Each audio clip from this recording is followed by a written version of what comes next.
fire, fire, fire, fire.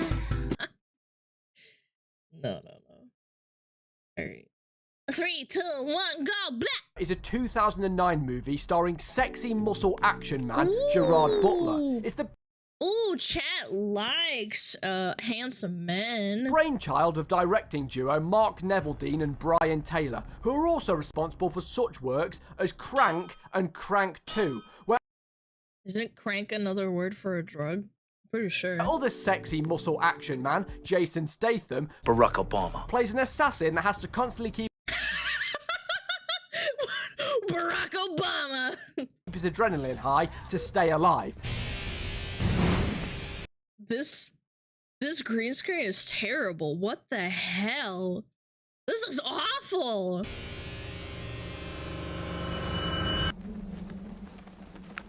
The humble green screen. They also directed one of the Ghost Rider movies, and Wait, this movie was ass. he's in Fortnite now. So we gotta get a dub with Ghost Rider. We just have to. Now, Gamer scored a 5.8 out of 10 on IMDb and an overall 27 on Metacritic, with such reviews as 1 out of 10, what a load of rubbish, 1 out of 10, it's offensively stereotypical, Man, come on. It can't be that bad. 1 out of 10, about as entertaining as having your legs amputated, and 2 out Jesus Christ, that's strong. of 10.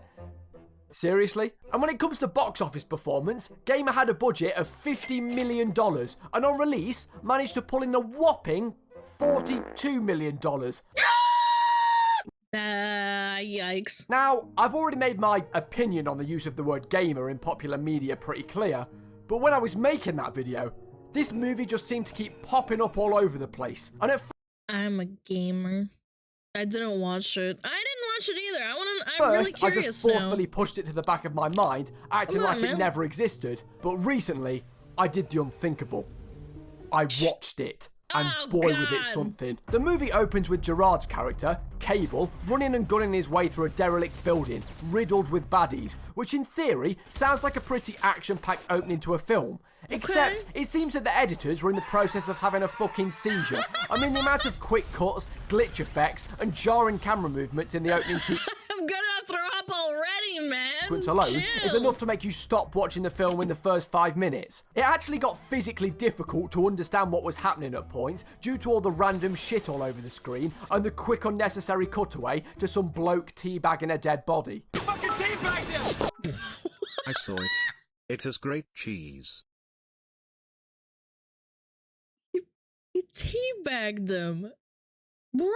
Not to mention the colour grading looks like somebody just got the saturation slider on Premiere Pro and slammed that shit down to 5%. I mean, God knows what drugs these two were on in the studio, but hook me up with some of that shit ASAP. After the vomiting-inducing man, me too, editing I need montage it. sequence, Cable eventually manages to make his way to the save point, and the title screen rolls. Gamer! Look, guys, it's the word. The cool word is on the screen. That's me! That's me! I'm on the video! Look! On his way back from the OFC he teabagged him since the players were teens. What the fuck are you talking about? What? Huh? What? Huh? the battleground, we learn that Cable's real name is John Tellman, and overhear one of the soldiers mentioning that he only has 3 battles left. So you got 3 battles left. But flash forward to the How do you regularly know saturated that? real world, where popular late night host Gina Parker Smith is excited to have an interview with billionaire. She looks... A popular late night host Gina Parker Smith is excited to have. What is wrong with her mouth? Am I insane? Am I having a tism attack? What is wrong with her mouth? Is it just the angle? She looks like she has no bottom teeth. Her mouth is open. I know, but where are her bottom teeth? It looks so bad. Why did they even have this shot in? Have an interview with billionaire businessman That looks Ken bad. Castle, played by Michael C. Hall. We live in society. Castle found most of his fortune through the creation of Society, an online open-world sim environment and an obvious parody of Second Life or that weird PlayStation home game. But rather than players controlling digital characters, they take control of real, living, breathing humans. Hey everyone. That have volunteered to be part of No, it's just like real life. It's a VTuber, but for real life. Society in exchange for money. Society took the world by storm, becoming the #1 guilty pleasure of billions. Yeah, so they're VTubers. But like, you're not you, but you're someone else. Yeah. You can get paid to be controlled, or you can pay to control. Rickety dickety doo. An overly sexual Rickety dickety do. Okay. environment where people walk around with usernames like Vagina Blender and My Ball.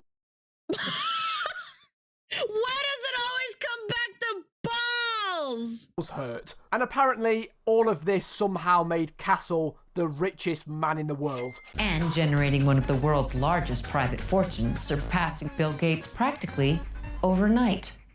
No way. But Castle is ultimately on the show to reveal his latest business venture, Slayers. Slayers.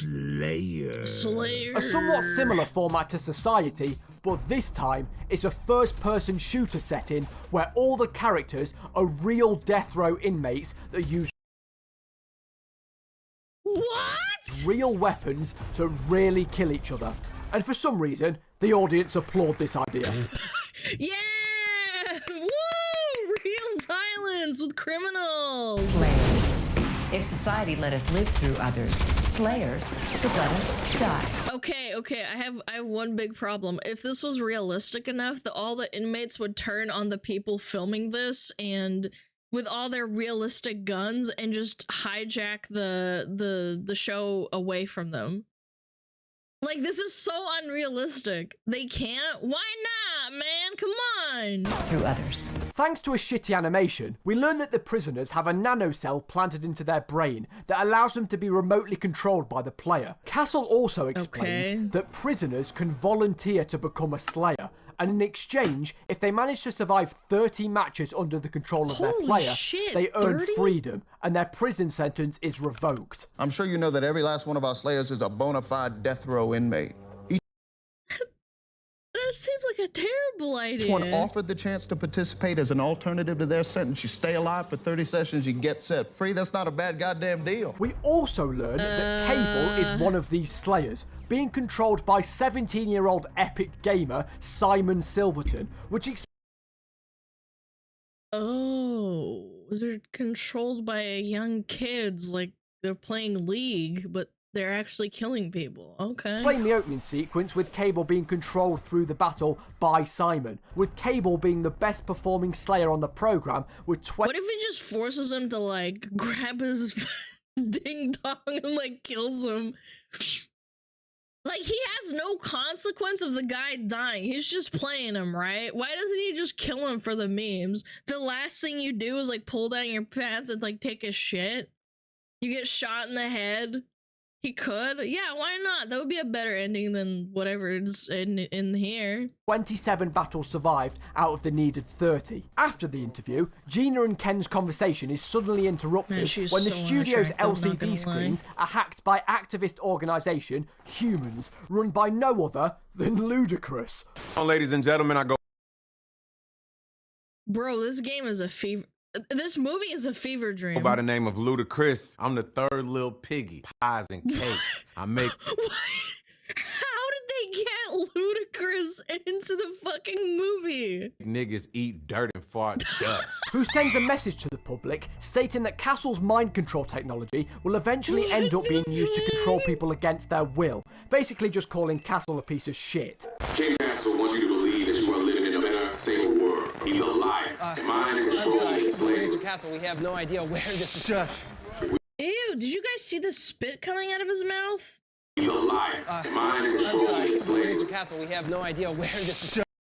Bro, that was actually gross. Oh my god. He's a liar. Mind and control is slaves. Mr. Castle, we have no idea where this is. Ew! Ew!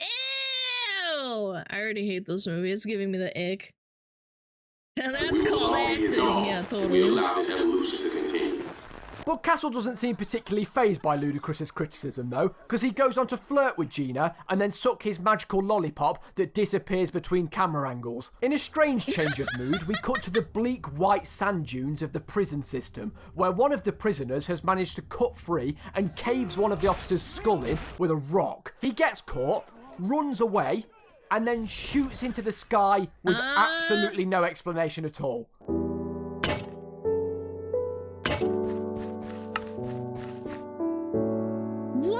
Meanwhile, Cable is experiencing a generic movie flashback moment to spending time with its family before being rudely interrupted by this pointless side character with a gammy tooth. Colgate Total has complete 12-hour protection. He asks Cable how he ended up in prison, prompting yet another flashback where we see a man dead at a table. Unknown to Cable, outside of the prison, his wife, Angie, is running low on money. So of course, she decides to volunteer to... She should volunteer to start an OnlyFans.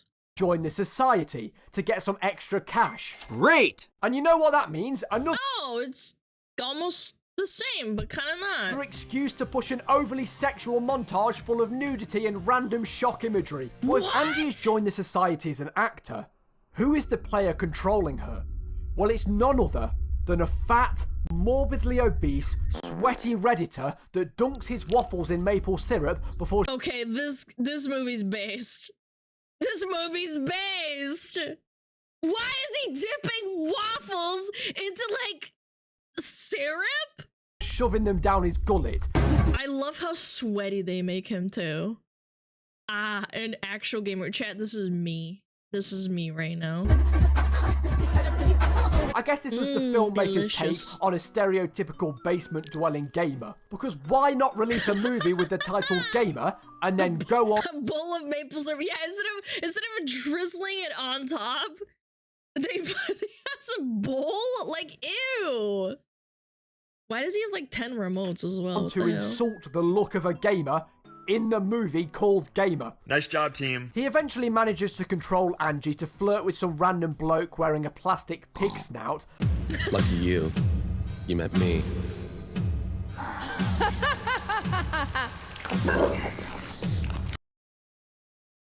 He even does the piggy snort. But before the sweaty Reddit man can get his nut off, he gets a screamer from Ludacris. What's going on, ladies and gentlemen? Cable is also visible. Ludacris is the cock blocker. Oh my god. By a mysterious figure that hands him the crumpled up image of his daughter what we that Angie reacting was to looking at today? earlier on. What the fuck? Oh, yo, thanks, the Prime. Thank you for 2 months. Luda, my nut, it's gone. After signing an autograph, he gets jabbed in the hand with a strange device, seemingly taking a blood sample. Prove it's authentic. Makes it worth more. But before Cable even has time to ask why, the mysterious figure has vanished. Back on the battleground, Cable takes part in his 28th game in yet another pointless and unnecessary gory action scene filled to the brim with excessive gunfire and bloodshed for shock value. But we do get a clearer view of Simon actually controlling Cable this time. Eventually, we learn that Cable won the match, managing to slaughter 132 other Slayers throughout the game. Wait, they had the idea for battle royales in 2009. PUBG should sue. And it turns out that millions of people around the world were tuned in to watch Cable brutally murder people on TV. You know, just cheering with a cold beer while a man gets his head blown off with a rifle. Woo, fuck yeah. And they clearly just used footage from huge real-world events and played it off like these were massive crowds watching Slayers live on TV. So as the 28th battle rounds to a close, we finally get properly introduced to Cable's player. What the fuck was that? Was that mushy peas? And puppet master of sorts, Simon, as he wanders into his bedroom that is just a comically large 360 LCD screen. Now I get what they were going for with this. It's kind of like that Black Mirror episode where Daniel Kaluuya's character spends most Guys, I know Battle Royale came out in 2000. Jesus Christ, I was being sarcastic. Of his time in a room made entirely of screens, except that episode was good and well written, and this movie is shit. Gay. What? Gay? That's gay. This movie is He's putting the gay in gamer, shit. damn. Gay, tardily gay. Somebody had to write this line into the script. Anyway, Simon makes contact with the like. This is so aggressively 2000s, to dude. Sticky Muffin and cum dumpsters, where they Cum dumpster, dude. This movie's actually wild.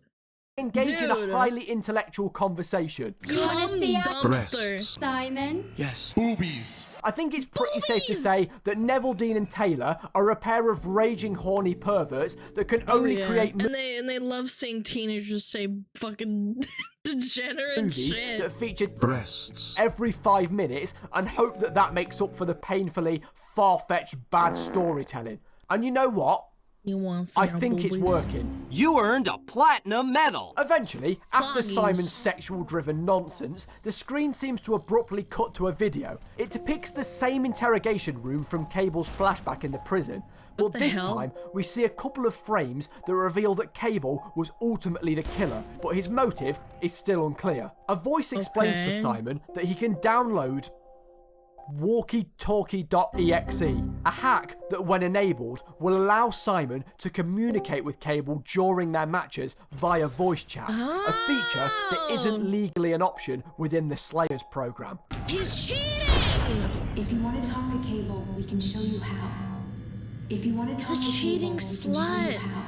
Meanwhile, at Ken Castle's base of operations, Castle and his men discuss Cable's recent performance and how he managed to win his 28th consecutive game. It becomes pretty quickly apparent that Castle feels threatened by how well Cable is performing match after match and unveils a plan to kill Cable off. Terry Crews. Gamer Terry Crews is his master plan. Man, He's gonna unleash the beast on him.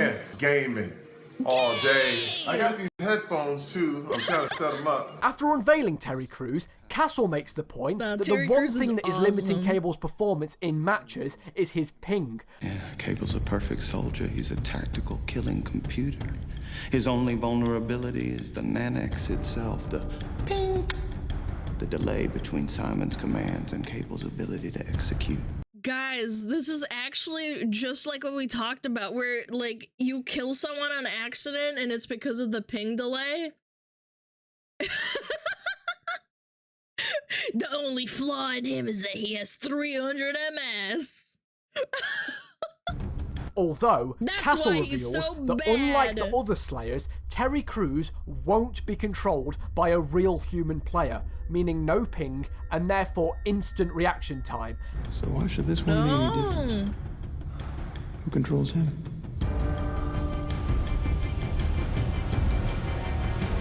No one. This acting is ass. Oh my god, he's so angry! Gaming. Cable first lays eyes on Terry in the prison, where he learns that after a string of murders, he seemingly just turned himself in. And killed himself all kinds of people. And then one day, he just walks up and turns himself in like he wants to be inside or some crazy shit like that. At the shooting range, Cable explains to one of the prison guards how it feels to be controlled by the player, that it's like you're a robot being moved around, wishing that he had more control. Completely there. I really hope they pull their pants down and take a fat shit in the middle of the battleground.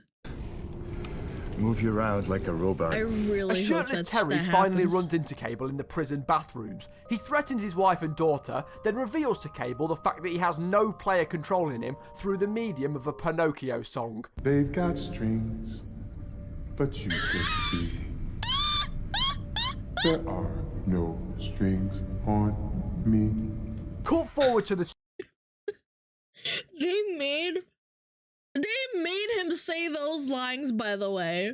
They forcibly told, they're like, okay, so now you're gonna sing the little Pinocchio song that talks about, you know, you not being controlled by anyone.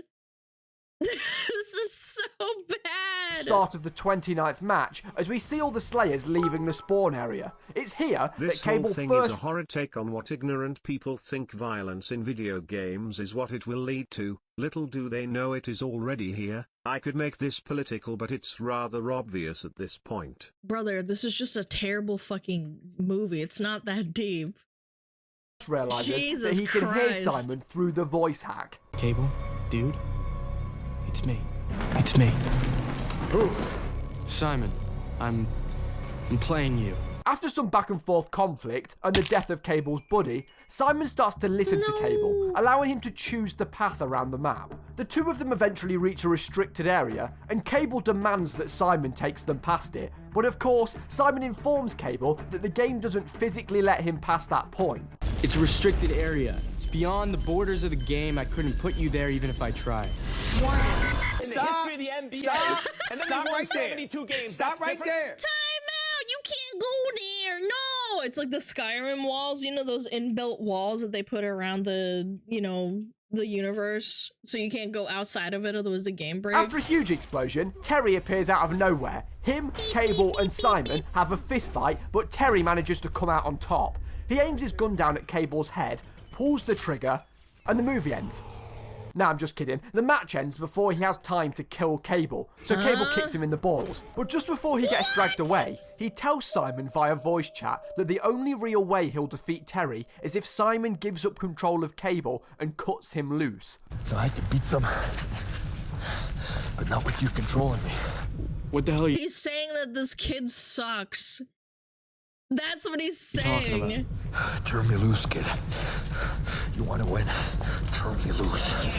Find a way. Meanwhile, we cut back to Angie, where we find out that she's struggling to win custody of her daughter, Delia? Her name is Delia. and that she's been fostered by an extremely rich family. Your child has been exceedingly well placed. The new family is very wealthy. She will never want for anything. Now, I can understand Okay.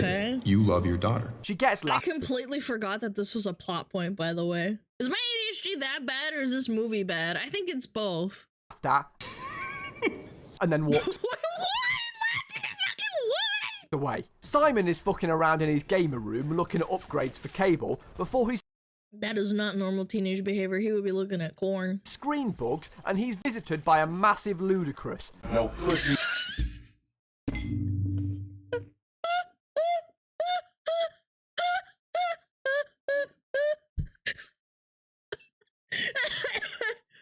Oh my god.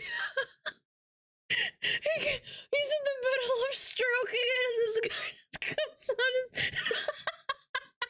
Oh my god. This game is... Oh my god, I keep saying it's a game, but this movie's so bad. No shit. He informs Simon Oh of my Castle's God. plan to kill Cable off and tries to convince Simon to give pussy. up control of Cable. Reluctantly, Simon agrees. It is a game. You want to win it, don't you? Yeah, I intend to. Well, then you need to cut your strings, puppet master. Imagine a slayer that don't gotta wait to be told what to do. No ping, because the game's gotta evolve. This is so bizarre. You feel me? You feel me? One He thing I don't leans in. understand is how and why was Simon picked to control Cable? Did they just join a random COD lobby and pick a player at random to control Cable? The film just gives no backstory on Simon at all. Oh, I mean, who let's cares, be real, man? with all the blood and gore in Slayers, it would most definitely be rated an 18. And in that case, Simon isn't even legally old enough to play the game he's supposedly the best at. Simon is I mean, to be fair, most kids play GTA when they're like 15. I don't know. the only one that's been paid a visit. Back in his prison cell, Cable is visited a second time. The visitor tells Cable that they know that he's been talking to Simon and reveals Castle's plan to murder him in cold blood. The visitor also mentions to Cable that on the outside, his wife and daughter need his help and that he has to come up with a plan to escape as soon as possible. Cable takes in the newfound info and asks for a singular item. I need you to get me something.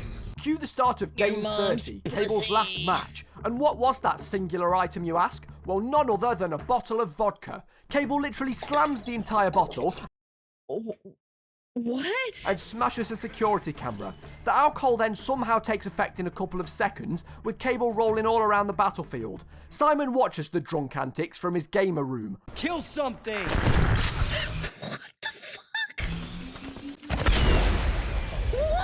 Eventually, Cable makes his way into a car park, finds a stray car, and then vomits and pisses into the fuel tank. Yo, who made this? Pee actually has the same sort of elements that fuel does. He smashes the window. There's no way. That is cap, right? Fuel is not like piss. Alcohol is gas. Yeah, but it's turned into piss. Hotwires the car and floors that shit. But Terry pounces on the car, frantically trying to blow Cable's brains out. Cable gives him a few swift elbows and smashes him against a concrete pillar. Cable supposedly sobers up instantly, driving the car perfectly out onto the street. There's some more all over the place generic action shots before Cable crashes the car through the map border. He gets caught in a huge blast, and we watch all the people around the world find out that Cable has sadly died. Initial reports are that Cable, the most recognizable face of the Slayers phenomenon, next to Ken Castle himself, is officially listed as Brad, just one session away from being the first Slayer ever to win a full pardon and release. Gina watches the broadcast from her studio, and after hearing of Cable's death, she sets out to find Cable's wife, Angie, to get more info. Oh yeah, side note, Cable isn't dead. He finds out that it was one of the humans that was paying him a visit in prison, and she takes him to their hideout. Ludacris loses a game of air hockey. Bullshit, man. You know that's bullshit. And we discover that the blood sample the humans got from Cable in prison was taken so that they could track him, and also aided in the creation of walkietalkie.exe. Every time they have Luda on the screen, I just die inside. She took my blood. Why? The Nanex, it modifies the actual cell structure of your brain. We can crack it, but it's not just a one-size-fits-all. We need your DNA so that we can generate custom code. The humans splurt out some bullshit about the healthcare system and how bad of a person Castle is, but just as Cable is leaving, they reveal they know the location of his wife. Tell me, we know where she is. Wow. Cut to society, where we see that Angie is in some sort of cyberpunk-looking bar, flooded with more unnecessary nudity and strange imagery. In the worst... I can't believe they put cyberpunk in. They should sue. By the way, that was sarcasm. Sequence in the entire movie, clear. Angie is approached by a bloke, literally called Rick Rape. His surname... What? ...name is Rape. Because I guess somebody... Wow. Thought that was a good idea.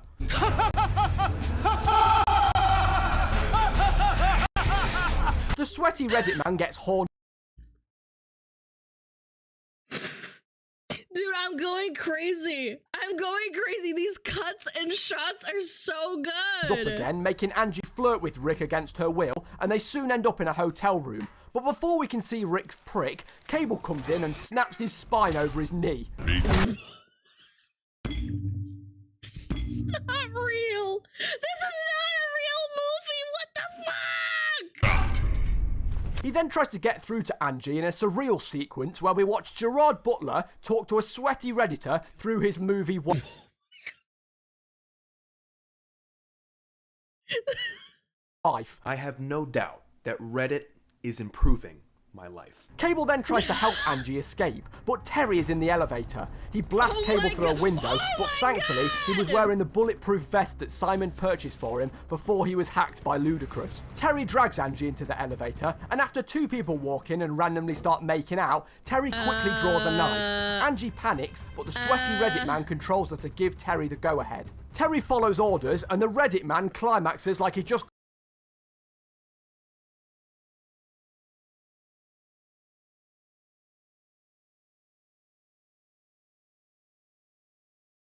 How many drugs were these people on when they wrote this script? I swear.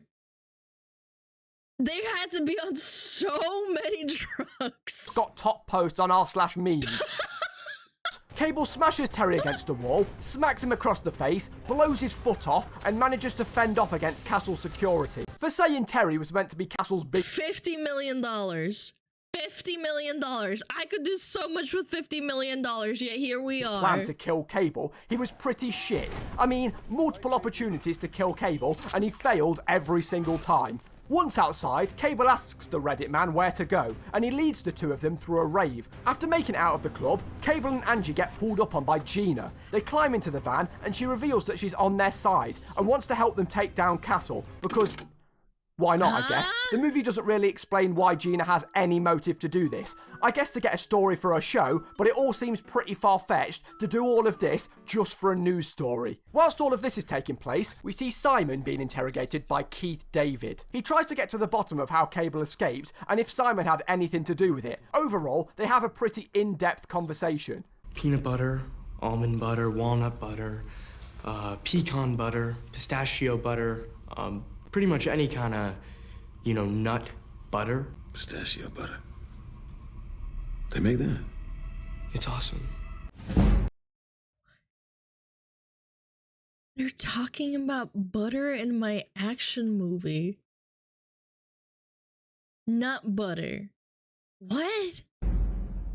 Gina takes Cable and Angie back to the humans' hideout, where they take a sample of Angie's blood. This is the shit I say on stream when I run out of things to say and I have to, like, talk about something. Hey guys, what's your favorite nut butter? Oh wow, oh pistachio? Ooh, that's crazy. To try and separate her link from the fat Reddit man. Ludacris takes Cable to one side, where we find out that Castle first tested the mind control technology on Cable's best friend, Corporal Travis Scott, not to be confused with the epic Fortnite rapper Travis Scott. It's also revealed that after Scotch, Cable was the second recipient of the nanite technology during his time in the military. Ludacris also explains to Cable that the humans need to know Castle's motives behind the mind control program, so they strap him to some funky tech so that they can access his memory bank. It's here that we finally learn that the man in the interrogation room was Cable's best pal, the same Travis Scotch. We see Cable draw a gun and shoot Scotch while under mind control from Castle, making sense of Cable's prior flashbacks. Cable is reunited with a freed Angie, but soon learns that the wealthy family that adopted their daughter was actually Ken Castle. Ooh, spooky. Simon gets called out of his prison cell, where we see that his screen room has been flooded with messages calling him a cheater. What a fucking liar, dude. What a fucking Weasley little liar, dude. And learn that he's been locked out of the Nanex. You have been banned from the Mickey Mouse Club for inappropriate behavior. As night falls, through the power of shitty green screen, Cable manages to sneak into Castle's mansion on the mission to get his daughter back. He eventually locates her, quickly running up to her before he finds out that she's locked behind a screen. Cable wonders Origin $9.99. down a flight of stairs where he's met by Castle, that then breaks into a musical number. I've got you under my skin. And however much I hate to admit it, ignoring how weird it is, this scene was actually pretty good. Just the eerie song in the background as Cable fights Castle's men works really well. Sure, the camera is still all over the place, but the lighting along with the choreography actually kind of just makes the scene. A good scene in Gamer, how dare he, unsubscribed. During the fight scene, we see that Castle's men have raided the humans' hideout and kills them all with the power of flashing lights. Cable finally comes face to face with Castle. You're awesome. But before anything happens, Castle reminds Cable that he has his daughter hostage, so that he better not pull any funny business. You just want your little sugar pie, I know. So don't do anything stupid. My house, my rules. As Castle leads Cable onto his private basketball court, he explains that years back, he replaced 98% of his own consciousness with nanites, meaning that he can control others at will and not be controlled himself. What? I'm wired too. Dude, this... what? Placed 98% of my own noodle nanotissue years ago. To transmit, whereas every other nanocell that I put out there, including the ones in your head, Cable, designed to receive. I think it, and you do it. Suddenly, along comes Terry, whose foot has magically healed overnight. This time, Castle is controlling him. He finally has a chance to kill Cable, but yet again, Cable beats the living shit out of him, breaking his arm, smacking him round the face, and then snapping his neck. Cable then picks up Terry's knife and approaches Castle. Castle rips his shirt off and the yes. Excellent. Now we're getting to the good part. two go to battle. Cable swipes at him, somehow leaving a Wolverine-esque wound with a singular blade. How the fuck? and it soon becomes apparent that Castle has control of Cable and has paralysed him in place. He marches Angie and her daughter into the court and attempts to make Cable kill them both. Just like last time, remember? But Cable fights the urge, slamming the knife down, Castle seemingly losing control. Cable lunges at Castle, but becomes locked in place yet again. It turns out that Gina, of all people, had somehow survived the human slaughter and managed to re-enable Simon's Nanex, allowing him to take control of Cable. Simon, now in control of Cable, drives the knife into Castle, dropping to the floor, dead. This movie is insane! What?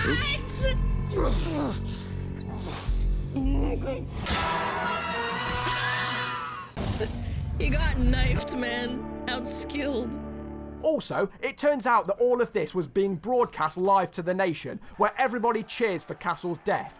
It seems that everybody in this universe just loves to watch murder on TV. Definitely. Cable is reunited with his family, they live happily ever after, and the title credits roll. All 10 minutes of them. 10 minutes of the movie's runtime is credits. How did it take this many people to make a movie this shit? Overall, Gamer is Nah, man, this game is this movie's amazing. Movie that, if written well, might have had an ounce of potential. The movie is basically just 90 minutes of watching talented actors play two-dimensional shallow characters with motives that make no real sense and are just there to drive forward the shitty plot. None of the performances were exactly bad, but even an Oscar-worthy acting performance couldn't save this movie. It's a mess of jarring camera shots, excessive generic action scenes, along with a myriad of unanswered plot holes. Not to mention, the film basically insults the people. I love this character. I know it's a side character, but this is the best part of the movie, hands down. That it's named after. I guess it's just another bad movie to add to Neville Dean and Taylor's portfolio, and more proof that anything with the word gamer attached to it is never a good thing. How was Gamer? Well, I didn't like it. I didn't like it. Did you leave the theater early? Yeah. I like action, but it's not well put together, I don't think. I give it 2 stars out of 10. Seriously? And with all of that said, 10 out of goodbye. 10. Piss, piss, piss. Shit! Piss, piss, piss, piss, piss, piss. Fuck, fucking shit on. Calm, piss myself. Fuck, piss, piss, piss, piss, piss, piss, piss, piss, piss, fuck, piss, fuck, piss, piss, piss, piss, fuck,